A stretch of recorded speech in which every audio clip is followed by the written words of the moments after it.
Excuse me! Taxi! This is the 77 WABC minicast. And joining us now from the U.S. State Department is the spokesperson there, Tommy Pigott. Of course, a huge meeting today with President Trump and Prime Minister Benjamin Netanyahu of Israel. Tommy, fill us in on this very important meeting. Well, President Trump said it on his truth. He talked about the meeting that had happened there, the fact that they discussed Iran, the fact that they discussed phase 2 of the ceasefire, the peace plan that President Trump, only because of President Trump, is being put into action. Really, we're having conversations here that are, I think, in general, taking a step back, highlight the leadership that President Trump has instituted, the fact he's been able to solve conflicts, and the fact that he always puts America first. He always pursues our national interests, and this is another example of that. How important was the timing of this meeting, Tommy? Because you look at, obviously, there's been a lot of rhetoric coming from Iran. We also have our aircraft carriers in theater, the U.S. Abraham Lincoln.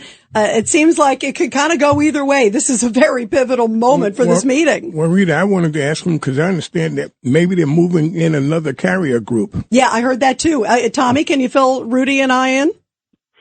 Well, look, ultimately, as the president said on Truth Social, his preference is to have a deal here. He's been clear he wants to see the Iranian regime make a deal. And he's also been clear about what that deal should entail. It should address the fact that they can never have nuclear weapons.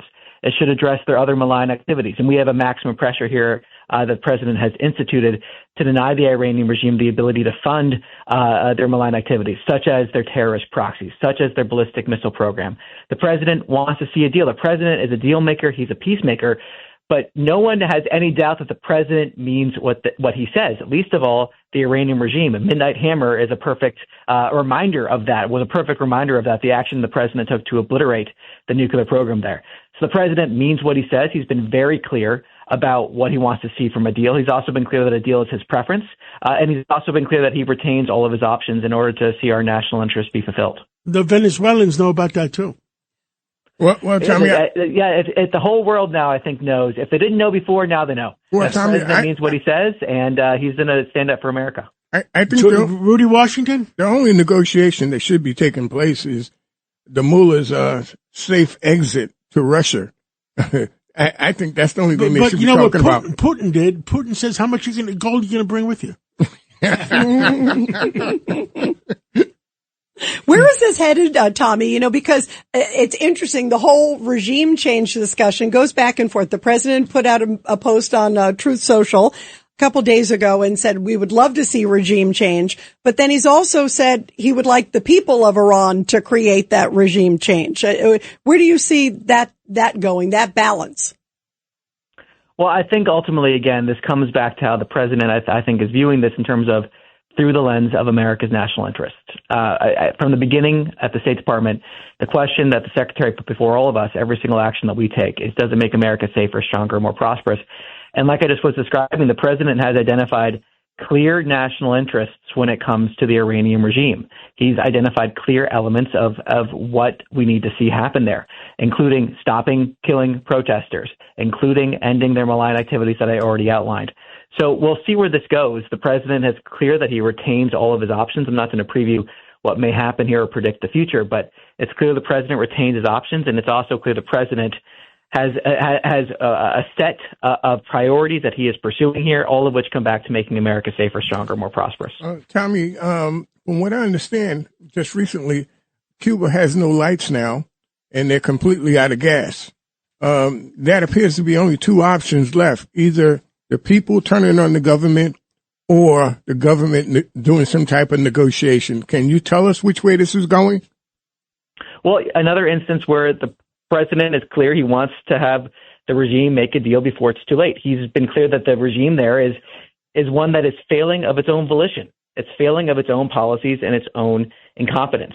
Of course, you saw, or there was a sort of alliance between the illegitimate Maduro regime in Venezuela and the regime in Cuba. You saw under Maduro, that illegitimate regime, the oil revenue from Venezuela wasn't being used to the benefit of the Venezuelan people. It was being used instead to prop up the corrupt regime in Maduro, to prop up the Cuban regime. And of course, now that alliance, if you will, is over. We're not seeing that happen. We're seeing instead oil deals that will be used, the revenue of which to benefit the Venezuelan people, to buy American. So that's a clear change. So the regime there, though, is, to be clear, is failing of its own policies, its own volition. And as an example of that, we actually have at the State Department put into policies to get aid directly to the Cuban people, not going through the regime, but directly to the Cuban people. So we're seeing a regime that is failing because of its policies it's put in place. Of course, the entire world has been changed since President Trump has taken office. And the president is clear he wants to see the regime make a deal, or he encouraged them to make a deal before it's too late. We have with us Scott Spencer, who is urging Amtrak to have the high-speed trains, and he has a question. Well, in terms of international, do you see any indication of the president's options and his decision on a timeline? Because obviously he wants to keep all those options open, but any indication on the timeline? I know the Olympics are happening now. Well, a timeline regarding taking action on these issues, and Well, I think a lot of these issues he's already been taking a series of actions. I think that's why also the context of the maximum pressure policy in Iran, for example, is so important. That was actually action. He reinstituted that maximum pressure policy, which includes sanctions and other actions, at the beginning of his administration. And that really was bent at denying the regime those revenues that they needed to fund their malign activities. And so we've seen those maximum pressure policies have effect. And again, that was a regime, and it is a regime in Iran, that instead of using their wealth to fund infrastructure for water, food, and energy, they were wasting their vast wealth on a nuclear weapons program, on terrorist proxies, ballistic missiles. So the president has clearly taken action, and that's also the action you saw in Venezuela, the action you saw with Midnight Hammer. The president has made clear, if anyone was under the misconception, like we were talking about before, that the president doesn't mean what he says, they are now relieved of that misconception. He clearly means what he says. He's proven that to the world. Ultimately, he's a peacemaker. He's a deal maker, but he's going to put America first and defend our interests, and he's been taking action since day one. Tommy Pigott, spokesperson for the State Department, thank you so much for coming on, and you guys are doing a great job. Thanks for having me on. Appreciate it. Thank you so much. Tommy.